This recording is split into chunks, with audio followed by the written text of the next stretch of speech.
Hello friends, my name is Shadab and welcome to the Regal Classes. आज हम पढ़ने वाले हैं एडमिशन ऑफ पार्टनर का ही एक और इम्पॉर्टेंट टॉपिक है। वो है सर हमारा treatment of reserve and undistributed profit and loss का बैलेंस जो भी होता है हमारा, डेफर्ड रेवेन्यू, एक्सपेंडिचर और इंटेंजिबल एसेट अगर दिखा रखे, मान लो गुडविल है हमारी बैलेंस शीट में और कोई पार्टनर आ रहा है तो उसको हम राइट ऑफ वगैरह कैसे करते हैं, ये सब चीज़ें अब आज मैं आपको बताऊँगा इस वाले वीडियो में। देखना ध्यान से। तो चलिए शुरू करते हैं। सबसे पहले जो हमारे वो होते हैं ना रिजर्व्स, जनरल रिजर्व हो गए, वर्कमैन कंपनसेशन रिजर्व हो गया, इन्वेस्टमेंट फ्लक्चुएशन रिजर्व हो गया। ये क्यों बनाते हैं मैं पहले आपको बताया था। देखो, जनरल रिजर्व हम बनाते हैं ऐसे ही किसी मतलब अननोन कोई लायबिलिटी आ सकती है, कोई खर्चा आ सकता है हमारे सामने जिसके लिए हमारे पास इंतजाम ना हो, तो हम इस रिजर्व का इस्तेमाल करेंगे। वर्कमैन कंपनसेशन रिजर्व का मतलब ऐसे रिजर्व से है जो हम मतलब गुल्लक, मतलब ऐसी गुल्लक से है जो हम इस चीज़ के लिए बनाते हैं कि अगर कोई बंदा, अगर कोई वर्कर या फिर एम्प्लॉई को कुछ मतलब मेडिकल नीड हो जाती है तो उस पर खर्चा करने के लिए, उसको कंपनसेट करने के लिए हम ये वाले रिजर्व का इस्तेमाल करेंगे। इन्वेस्टमेंट फ्लक्चुएशन रिजर्व, देखो हमने मान लो कोई इन्वेस्टमेंट करी 1 लाख रुपए की, कितनी करी 1 लाख रुपए की, ठीक है ना। कल को उसकी जो वैल्यू है वो हो गई 1,10,000 की, कितनी की हो गई 1,10,000 की। परसों को उसकी वैल्यू हो गई 1,50,000 की। तो ये तो अच्छी बात है, कोई दिक्कत वाली बात नहीं, हमारी वैल्यू बढ़ रही है। लेकिन ये ऐसा भी हो सकता है कि 1,50,000 की पहुँच के 1,20,000 पे आ जाए, ठीक है ना, या फिर डायरेक्ट 80,000 पे आ जाए और कम हो गई, 50,000 पे आ जाए और कम हो गई। तो ये जो डेली के हिसाब से हमारी इन्वेस्टमेंट की वैल्यूज़ में चेंजेस आ रहे हैं ना, इस चेंजेस को हम इन चेंजेस को हम मतलब सहने के लिए या फिर हो सकता है कि उसको हम रिकॉर्ड करने के लिए हम क्या बना लेते हैं, इन्वेस्टमेंट फ्लक्चुएशन रिजर्व बना लेते हैं। मतलब इसका लॉजिक ये होता है, इसका जो रीज़न होता है पीछे वो ये होता है कि अगर हम किसी दिन बेच रहे हैं इन्वेस्टमेंट को, मान लो हमने 1 लाख की करी थी, आज वो बिक रही है 80,000 की। कितने की बिक रही है मैं आपको रीज़न बता रहा हूँ क्यों बना रहे हैं। 80,000 की बिक रही है तो यहाँ पे जो 20,000 का नुकसान आया है ना, इस नुकसान की भरपाई के लिए हम ये वाले रिजर्व बना रहे हैं।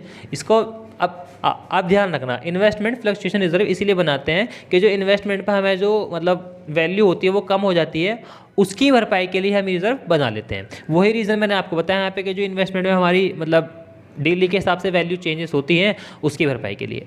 अब आ गया है अनडिस्ट्रीब्यूटेड प्रॉफिट एंड लॉस। इसका मतलब क्या है, इसका मतलब ये बैलेंसेस आपको हो सकता है बैलेंस शीट में दिखाई दे। P&L का अगर क्रेडिट बैलेंस है तो वो बटेगा, वो अच्छी बात है, पार्टनर्स की कैपिटल क्रेडिट हो जाएगी। अगर P&L का डेबिट बैलेंस है और ये दिखाएगा आपको कहाँ पर, एसेट साइड में। अच्छा बता देता हूँ, ये एसेट साइड में और ये कहाँ दिखाएगा, वो लायबिलिटी साइड में। मतलब अगर लायबिलिटी साइड में दिखा रखा है बिना कुछ बोले तो वो बटेगा, मतलब पार्टनर की कैपिटल क्रेडिट होगी, बढ़ेगी।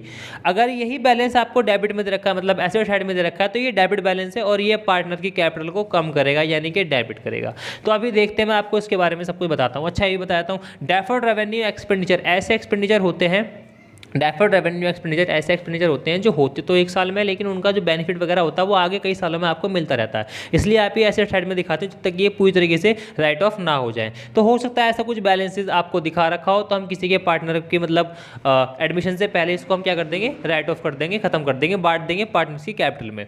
तो यही था मुझे जो बताना था। अब मैं आपको बताता हूँ इनकी एंट्रीज वगैरह क्या होती हैं, ठीक है। आइए देखो, सबसे पहले मान लो अगर आपको कुछ बैलेंस दे रखा है, जनरल रिजर्व है, वर्कमैन कंपनसेशन रिजर्व है, मान लो हमें दिया हुआ है जनरल रिजर्व। क्या दिया हुआ है, जनरल रिजर्व दिया हुआ है हमें, कितने का, 40,000 का। कितने का दे रखा है, 40,000 का, ठीक। आपको वर्कमैन कंपनसेशन रिजर्व भी दे रखा है, पता है कितने का, 25,000 का। कितने का दिया हुआ है, 25,000 का, कोई दिक्कत वाली बात नहीं है। और सर आपको P&L का डेबिट बैलेंस भी दे रखा है, P&L का डेबिट बैलेंस भी दे रखा है। मतलब ये आपको एसेट साइड में दिखाया गया है। कहाँ दिखाया गया है, ये एसेट साइड में। इसका बैलेंस आपको दिया हुआ है, पता है कितना, 30,000। कोई दिक्कत वाली बात नहीं सर। अब जो ओल्ड पार्टनर्स हैं, जो ओल्ड पार्टनर्स हैं, मान लो A और B है, X Y है, कुछ भी है, उनका जो रेशो है वो है ये 2:3, 2:3, ये रेशो है इनका। तो पहले मैं क्या करूँगा, अभी देखो मैं आपको सिंपल केस बता रहा हूँ जब हमारी कोई लायबिलिटी अराइज नहीं हुई है, मतलब WCR को लेकर, इन्वेस्टमेंट फ्लक्चुएशन रिजर्व को लेकर कोई लायबिलिटी नहीं बनी है, हमारे सामने कोई क्लेम नहीं आया। मैं आपको ये तब केस बता रहा हूँ जब, तब इसमें क्या होगा। देखो सिंपल से आपको कुछ नहीं करना है, जनरल रिजर्व है हमारा, general reserve account debit to, या एक साथ कर लो कंबाइंड एंट्री है ना, वर्कमैन कंपनसेशन रिजर्व, हाँ ठीक है, अकाउंट डेबिट टू। देखो कितने पार्टनर हैं, 2 हैं, मान लो A है, A इज कैपिटल और B is capital, 2 B is capital. अब देखो बांटना कैसे, आप समझो रहा, आप 40,000 को अलग बांट लो, या तो है ना, मान लो 2/5 करना है आपको और 3/5 करना है। कितना आ जाएगा सर? ये आ जाएगा 16,000 और 24,000, ये आ गया। और 25,000 को आप अलग बांट लो, ठीक है। कितना आएगा? 2/5 और 3/5, 10,000 और 15,000। देखो ये चीज़ आप इन दोनों अमाउंट को जोड़ के प्लस करके भी कर सकते थे। आप 40 को 25 को जोड़ते और डायरेक्ट आप 65 का निकाल लेते 2/5 और 3/5, तब अमाउंट कितना आता? 16 और 10 26,000 आता, और 24 और 15 कितना आता? 39,000। खत्म। सर ये टोटल कितना बैठ रहा है? 40,000 है। ये तो अलग अलग दिखाओगे आप इसको, 25,000, इसको भी आप राइट ऑफ कर रहे हो, ठीक है सर। बाकी आया कितना है अमाउंट में? 16 और 10 कितना? 26,000। और इसका कितना है सर? 15 और 24 39,000।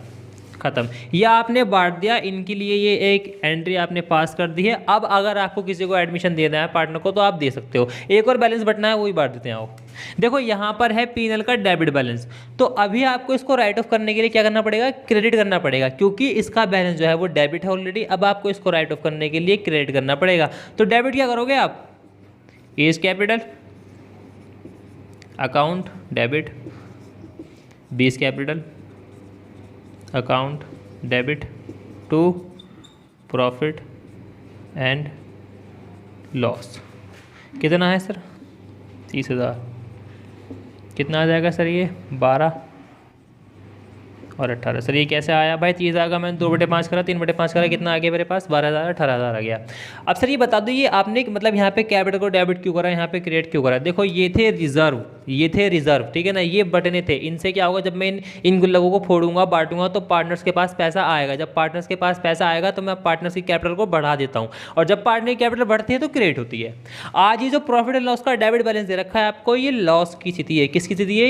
ये लॉस वाली स्थिति है। इस लॉस को मुझे बांटना पड़ेगा अमंग दी ओल्ड पार्टनर्स। जो ओल्ड पार्टनर है उनके बीच में मुझे इसको बांटना पड़ेगा, और जब मैं इसको बांटूंगा नुकसान को, लॉस को, तो उनकी कैपिटल कम होगी, और कैपिटल कम होती है तो डेबिट, वो होती है डेबिट। खत्म हो गया। बैलेंस का डेबिट था, मैंने क्रिएट कर दिया, ये हो गया हमारा अकाउंट बंद। ये था आपका सिंपल केस। अभी मैं आपको बताता हूँ इसी वीडियो में कि अगर कोई लायबिलिटी अराइज होती है रिगार्डिंग कोई सा भी रिजर्व है, तो वहाँ पे हम क्या करेंगे? अगर वो लायबिलिटी ज़्यादा है, कम है, तो क्या करना है वो मैं अभी आपको बताता हूँ, देखते आओ। तो चलिए अब हम इसको समझते हैं कैसे हम लायबिलिटी का ट्रीटमेंट करते हैं। इन केस अगर कोई किसी पर्टिकुलर रिजर्व्स को लेकर कोई लायबिलिटी हमारे सामने आ जाती है, फिर बन जाती है, तो हम उसका ट्रीटमेंट कैसे करते हैं वो देखते हैं। जैसे मैंने इस एग्जांपल में लिया हुआ है IFR के बारे में। किसके बारे में? IFR मतलब सर ये क्या नया चीज़ आ गई भाई? Investment fluctuation reserve. इसके बारे में आपको बताने वाला हूँ। देखो यही ट्रीटमेंट WCR के साथ होगा, ध्यान रखना। हमें केस दिया गया है when liability is equal to reserve. देखो हमने इन्वेस्टमेंट फ्लक्चुएशन रिजर्व बनाया था किस लिए? कि जो इन्वेस्टमेंट की वैल्यू कम होती है उसकी भरपाई करने के लिए। आज हमारे पास यही चीज़ है, जो कम हुई है, जो वैल्यू कम हुई है ना इन्वेस्टमेंट की, वो रिजर्व के बराबर है। तब हम कैसे करेंगे? देखो क्वेश्चन में बोला गया है IFR आपका 40,000 है, इन्वेस्टमेंट हमारी 1 लाख की थी, लेकिन आज करंट वैल्यू उसकी कितनी है? 60,000। कितने का गैप आया? कितने का मतलब जो वैल्यू उसकी कम हो गई है? 40,000। और 40,000 का ही हमारा क्या है? रिजर्व। तो आज मैं उस पूरे रिजर्व को किस लिए इस्तेमाल कर लूँगा? उस वैल्यू की भरपाई करने के लिए। यानी कि इन्वेस्टमेंट की वैल्यू मेरी कितने से कम हो गई? 40,000। ये जो मैं भरपाई करूंगा कहाँ से करूंगा? यहीं से करूंगा, IFR से करूंगा। 40 की 40,000 ये एंट्री हो गई यहाँ पर खत्म। यानी कि इसका बैलेंस कुछ बचेगा नहीं, तो मैं पार्टनर से भी कुछ बांटूंगा नहीं। देखो पार्टनर्स ने, ओल्ड पार्टनर्स ने देखा यहाँ पे क्या हमने IFR बनाया हुआ था। अब देखते हैं इन्वेस्टमेंट की वैल्यू कितनी है। आज जब हम किसी पार्टनर को एडमिट कर रहे हैं तो उन्होंने देखा, उन्होंने पाया कि इन्वेस्टमेंट की वैल्यू निकली हमारी 60,000 की। अब 60,000 की वैल्यू निकली है, उसकी वैल्यू कम हो गई है। मतलब उन्होंने इन्वेस्टमेंट करी थी 1 लाख की, लेकिन वैल्यू कितनी है उसकी? Market value 60,000। तो 40,000 की वैल्यू जो हुई वो कम हो गई है। अब ये कहाँ से भरपाई करेंगे? इसकी गुल्लक से करेंगे, जो उन्होंने गुल्लक बनाई थी, इसीलिए। अब अगला भी कुछ ऐसी ही देखो जरा, व्हेन डिक्रीजमेंट यानी कि जो कमी है, वैल्यू जो कम हुई है हमारी इन्वेस्टमेंट की, वो क्या है? लेस देन IFR, यानी कि IFR से कम है। देखो जरा IFR दे रखा है आपको कितना? 40,000। इन्वेस्टमेंट कितनी है? 1 लाख अगेन। लेकिन जो आज करंट वैल्यू है इस इन्वेस्टमेंट की, आज की जो करंट वैल्यू है, जो मार्केट प्राइस है, वो कितने की है सर? वो है 70,000 की। कितने की है? 70,000 की। तो देखो इसको मैं अलग से एंट्री पास कर सकता हूँ, ये वाली IFR account debit to investment. कितना? 30,000 और 30,000, ये एंट्री पास कर दी। देखो अभी IFR में कितना पैसा था मेरे पास, 40,000 था, मैंने 30,000 यहाँ पे एडजस्ट कर दिया थ्रू इन्वेस्टमेंट। अभी भी मेरे पास कितना पैसा बचा है वहाँ पे, 10,000। अब वो 10,000 में बांट दूंगा किसमें, IFR account debit to old partners, old partners capital account, उनकी कैपिटल में मैं बांट दूंगा ये 10,000 जो बचा हुआ अमाउंट है मेरा। आई होप आपको समझ में आ गया होगा यहाँ पे ट्रीटमेंट करना कैसे है। मैंने यहाँ पे करा क्या है, इन दोनों की मैंने कंबाइंड एंट्री पास कर दी है, इन दोनों एंट्रीज की मैंने क्या कर दी है, कंबाइंड एंट्री पास कर दी है। यानी कि 30 और 10,000 कितने हो गए, IFR डेबिट कितने से हो रहा है सर, 40,000 से। कितने से हो रहा है, 40,000 से। जबकि इन्वेस्टमेंट कितने से क्रिएट हो रही है, 30,000 से। ये रही सर 30,000, और पार्टनर्स कैपिटल 10,000 से, क्योंकि पार्टनर्स कैपिटल को अब कितना मिलेगा, 10,000 मिलेगा। भाई हमने गुल्लक बनाई थी, IFR बनाया हमने 40,000 का, लेकिन हमने देखा कि जो वैल्यू कम हुई है इन्वेस्टमेंट की वो हुई है 30,000 से वैल्यू कम। तो 30,000 के लिए जो मतलब हुई है वैल्यू कम, उसके लिए मैं इस्तेमाल कर लूँगा अपना रिजर्व, अपनी गुल्लक इस्तेमाल कर लूँगा। उसमें जो कुछ पैसा बचेगा वो किसको बिलोंग करता है, ओल्ड पार्टनर्स को, तो मैं उसको ओल्ड पार्टनर्स में बांट दूंगा। ये था यहाँ पे पंगा, और कुछ भी नहीं है। अच्छा, इसका उल्टा भी हो सकता है। अब इसका उल्टा भी हो सकता है, वो क्या है देखो ज़रा। आपकी इन्वेस्टमेंट थी कितने की, 40,000 की, ठीक है, सॉरी IFR था कितने का, 40,000 का, मतलब कि गुल्लक आपकी इन्वेस्टमेंट कितने की थी आपकी, 1,00,000 रुपये की, जबकि करंट वैल्यू उसकी कितनी है आज, 50,000 की वैल्यू है। अब देखो यहाँ पे जो गैप आया, यानी कि जो यहाँ पे कमी हुई है इन्वेस्टमेंट में, वो कितनी कमी हुई है, 50,000 की कमी हुई है। अब इस 50,000 की भरपाई के लिए मैं 40,000 का तो इस्तेमाल कर लूँगा, गुल्लक इस्तेमाल कर लूँगा, 10,000 कहाँ से आएंगे। देखो याद करो कि ये जो आप कर रहे हो सारी ये एंट्रीज कब कर रहे हो, एडमिशन के टाइम पे, यानी कि जब आप किसी का एडमिशन करते हो तो आप बनाते हो रिवैल्यूएशन अकाउंट। मैंने आपको ये पिछली वाली वीडियो में बताया था, नहीं देखिए तो जाके लिंक आप देख लेना, डिस्क्रिप्शन में डाल दूंगा मैं, ठीक है। सर देखिए यहाँ पे हम करते क्या, IFR, पहले तो आप IFR को एडजस्ट करोगे, पहले तो आप क्या करोगे, IFR को एडजस्ट करोगे, IFR account debit to investment, IFR account debit to investment कितने से, 40,000, मतलब पूरी वैल्यू उसकी खत्म हो गई, पूरा का पूरा जो गुल्लक था, पूरा का पूरा जो ये रिजर्व था, पूरा इस्तेमाल कर लिया हमने इन्वेस्टमेंट की वैल्यू को, मतलब जो उसकी कमी हुई है उसकी भरपाई करने के लिए। अभी भी यहाँ पे 10,000 कम से क्रिएट कराया मैंने इन्वेस्टमेंट को, क्या 10,000 से और से नहीं होगा ये। याद करो रिवैल्यूएशन अकाउंट मैंने आपको क्या बताया था कि जब भी किसी भी संपत्ति की वैल्यू कम होती है तो वो डेबिट साइड में आती है।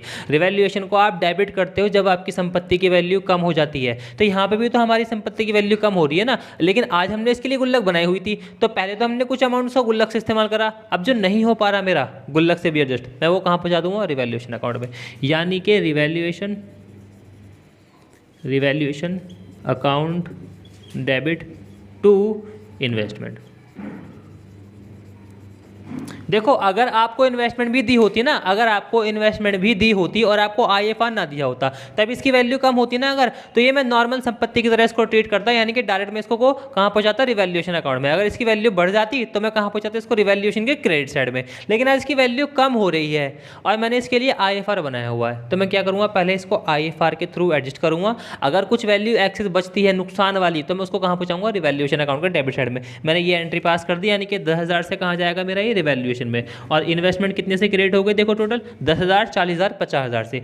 इस दो मतलब मैंने इन दोनों एंट्रीज की मैंने एक कंबाइंड एंट्री पास करी है, कितनी, IFR से डेबिट करो, आप इसको IFR को डेबिट करो कितने से, 40,000 से, ठीक है। रिवैल्यूएशन अकाउंट देखो कितने से हो रहा है डेबिट, 10,000 से, और इन्वेस्टमेंट कितने से जाएगी हमारी, 50,000 से कम हो जाएगी, ख़त्म। ये हमारी एक एंट्री थी जो मैंने आपको बताई है। यही ट्रीटमेंट आप WCR का भी करोगे या कोई सा भी आपको रिजर्व दे रखा है, जो भी क्वेश्चन में आएगा ना, देखो क्वेश्चन जो आता है एग्जाम में वो या तो IFR को लेकर आएगा या फिर WCR को लेकर आएगा। WCR में आप क्लेम करते हो, यहाँ पे आप इन्वेस्टमेंट को क्रिएट कर रहे हो, वहाँ पे आप WCR क्लेम को करते हो क्रेडिट, WCR क्लेम यानी कि वर्कमैन कंपनसेशन रिजर्व क्लेम को करते हो आप क्रेडिट, यहाँ पे आप किसको कर रहे हो, इन्वेस्टमेंट को कर रहे हो, खत्म। इतना सा था आपका ये जो टॉपिक मैंने आपको बताया है। अब मैं आपको अगली वीडियो में बताऊँगा। अच्छा अभी बताया तो मेरे ध्यान आ गया, हाँ एक और चीज़ है, अगर आपको गुडविल दे रखी है,